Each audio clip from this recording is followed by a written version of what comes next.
La question suivante est de Lichagone. Selon toi, l'OL doit-il absolument garder Pierre Sage à la fin de la saison ou se pencher sur un coach plus confirmé pour un énième changement? À mon sens, il vaut mieux garder Pierre Sage. C'est-à-dire, je vois surtout aucun argument intelligent pour changer l'entraîneur. T'as un mec qui est arrivé, qui a pris une équipe relégable, pour pas dire dernière du championnat, qui l'a amené aux places européennes, qui est finaliste de la Coupe, avec certes un bon recrutement, mais bon...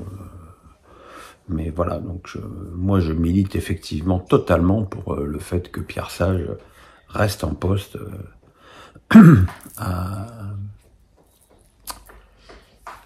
l'OL.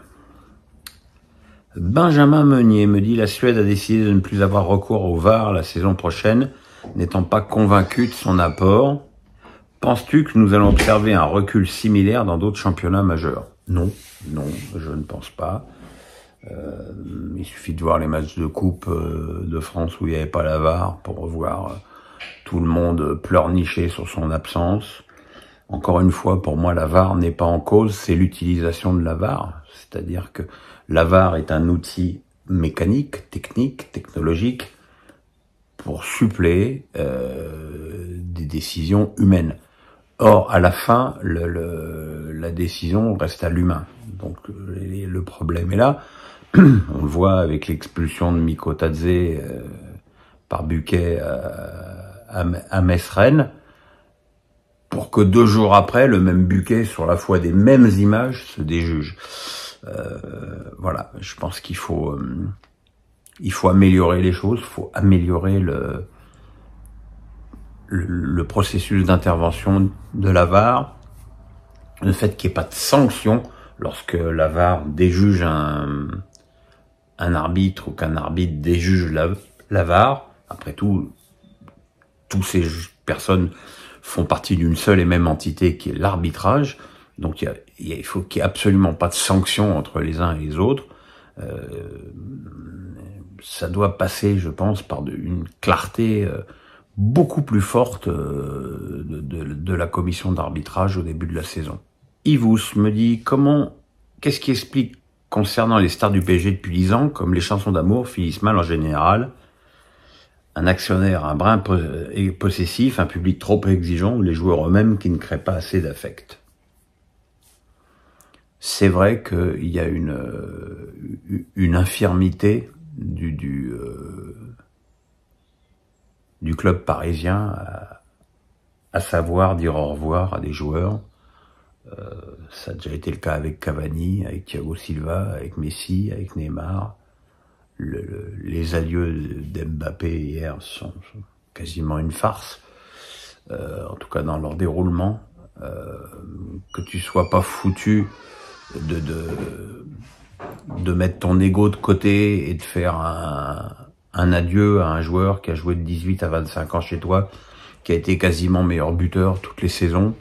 Je trouve qu'encore une fois que ça envoie un très mauvais signal et que ça donne pas une bonne image du club. Après, peut-être que les joueurs ne sont pas non plus exempts de reproches, mais vous savez, dans une histoire d'amour, il faut des preuves d'amour des deux côtés. Quand tu commences ta saison en envoyant dans le loft Mbappé, en le privant de la tournée au Japon, forcément tu t'exposes à ce que le joueur ait un petit peu de mémoire. Et voilà, et c'est un des problèmes de ce club.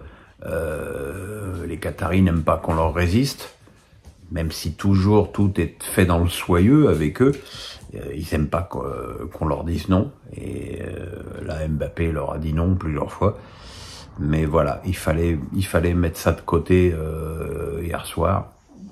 Malheureusement, ils n'en ont pas été capables. Yvous encore me dit: n'est-il pas contre-productif de ne jouer aucun match le 5 mai?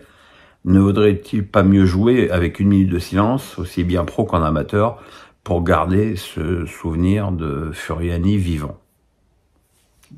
Ça se discute.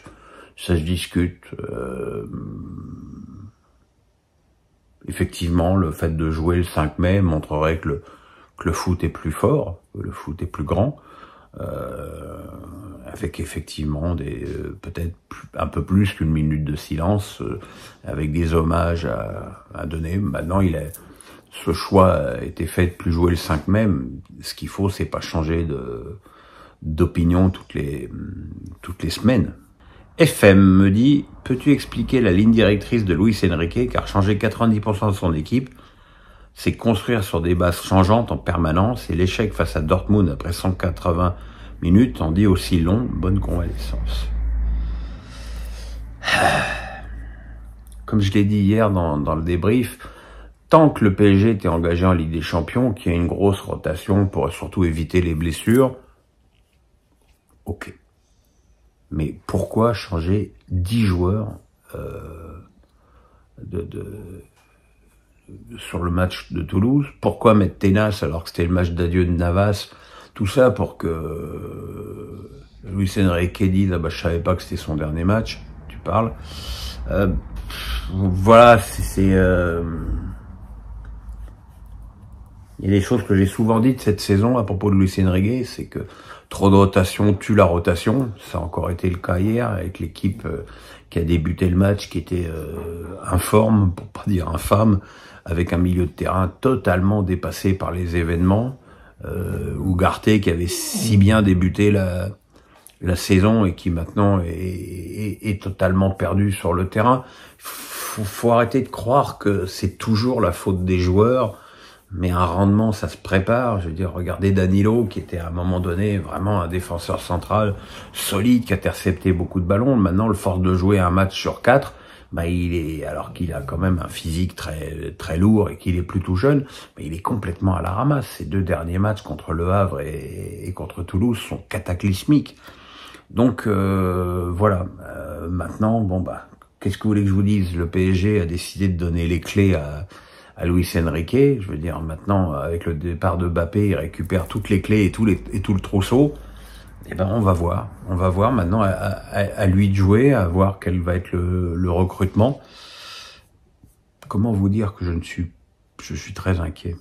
Anatole du 49 me dit, la saison de Ligue 1 2024-2025 recommence dans 3 mois et la LFP n'a toujours pas de diffuseur. Comment les clubs peuvent-ils préparer leur budget sans savoir ce qu'ils vont toucher?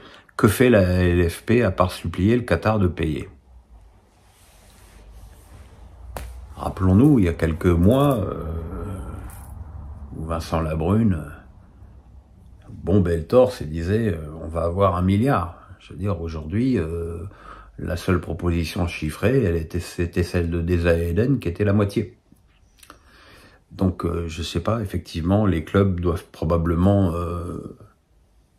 faire leur budget en tablant sur une Ligue 1 à 500, 600 millions, mais en plus, on sait même pas comment va être répartie cette somme, donc c'est effectivement un énorme problème.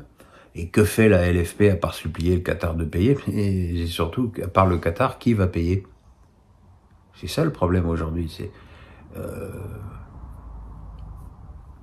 Amazon, ils sont bien gentils Amazon, mais ils ont fait un hold-up, ils ont récupéré 8 matchs par journée pour 250 millions, qui n'ont même pas réussi à rentabiliser, et ils se barrent là, c'était dimanche prochain, c'est aussi leur tournée d'adieu.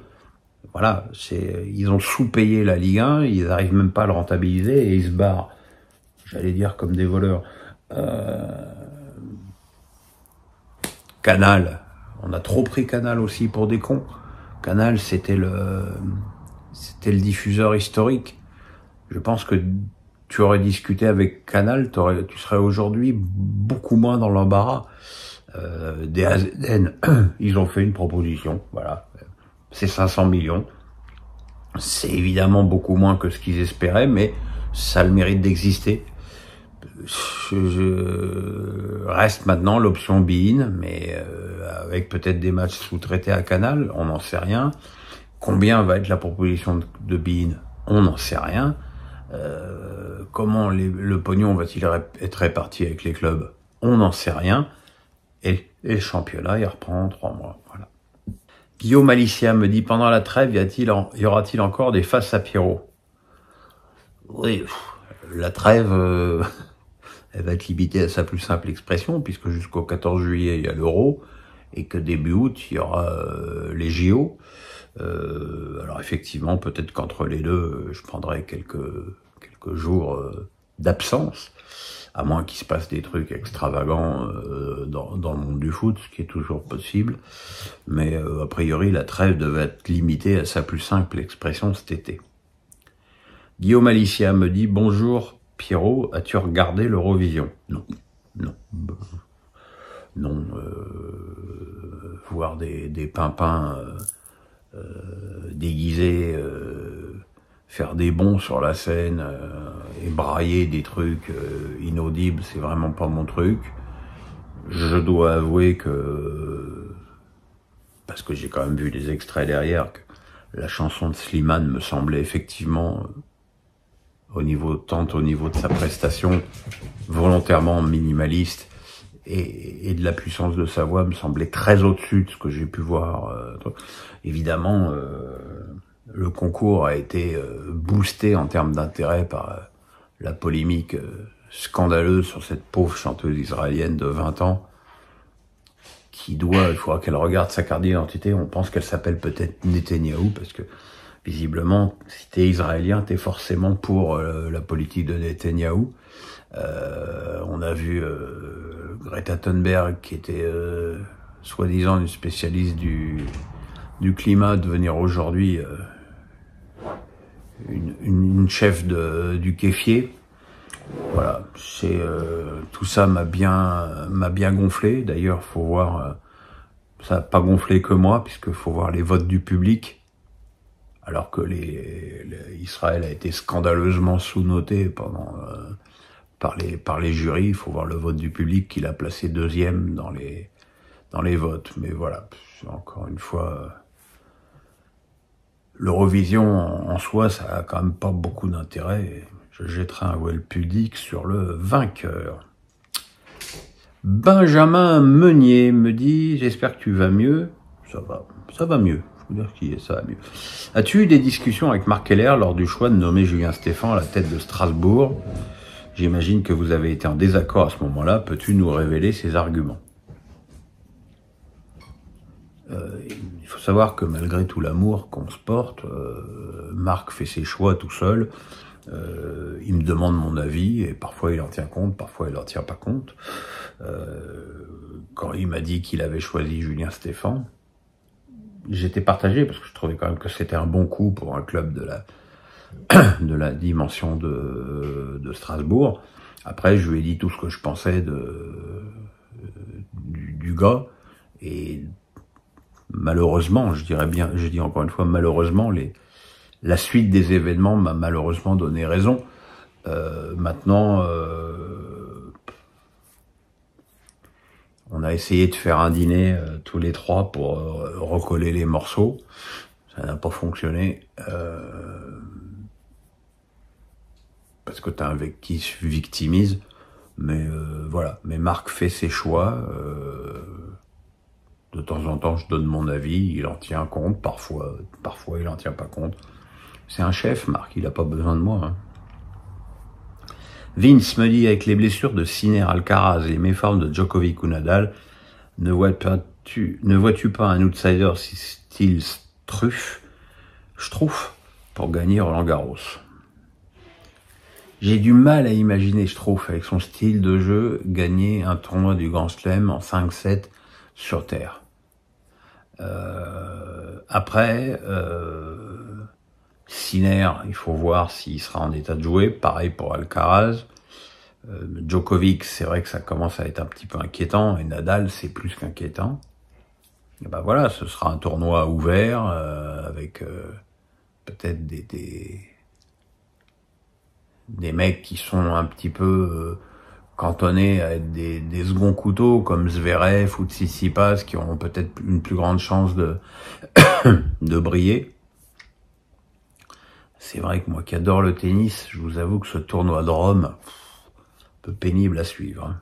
Tonio Canivet me dit, ne pensez-vous pas que le superbe parcours de Brest sera inévitablement un cadeau empoisonné pour l'année prochaine? Gestion de ceux qui se verront trop beaux, des salaires et primes du mercato, des femmes qui n'auront pas compris que l'année 2024 était un miracle. C'est un risque. c'est effectivement un risque. Mais c'est une sanction sportive. Le parcours de Brest, c'est la sanction d'un parcours formidable, et ce serait scandaleux que Brest ne dispute pas la Coupe d'Europe qu'il mérite.